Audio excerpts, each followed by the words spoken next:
হুজুর আমার বাবা মা বিয়ের জন্য সিরিয়াস হয় না, বিয়ের কথা বললেই বলে তোর বিয়ের বয়স হয়নি। হ্যাঁ, লাইনে আসছে। আসলেই তাই, আব্বা আম্মা বলে নিজের পায়ে দাঁড়িয়ে তোকে বিয়ে করতে হবে। এবং আমার কাছে অবাক লাগে, আজকালকার মেয়ের বাবারা বিয়ের সময় জামাই খোঁজে না, টাকার বস্তা খুঁজে বেড়ায়। আমি সেই বাবাদেরকে বলবো এবং মেয়েদেরকে বলবো, যেই মেয়েরা বিয়ের সময় আসলে সরকারি চাকরিজীবী আর টাকা ছাড়া বিয়ে করতে চায় না, এদের কপালে বুইরা টাকলা জামাই ছাড়া ভালো জামাই জোটে না।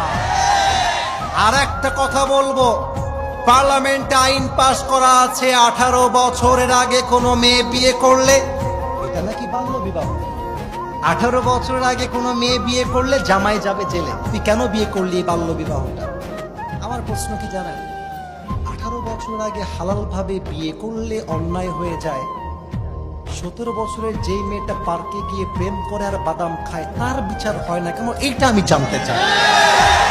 18 বছরের আগে বিয়ে করলে যদি বাল্য বিবাহ হয়ে যায়, তো 16 বছরের যেই মেয়েটা অর্ধ উলঙ্গ হয়ে টিকটকে নেচে বেড়ায় তার বিচারটা কি হবে? এটা আমি সাথীরার কাছে জানতে চাই। বিয়ে করলেই চুলকানি শুরু হয়ে যায়, আর প্রেম করলে চুলকানি হয় না। এটাই বুঝতে হবে, পার্লামেন্ট চলছে আল্লাহর কোরআন দিয়ে নয়, পার্লামেন্ট চলছে আমেরিকা তথা পশ্চিমা সভ্যতা দিয়ে। আমার যুবক ভাইরা,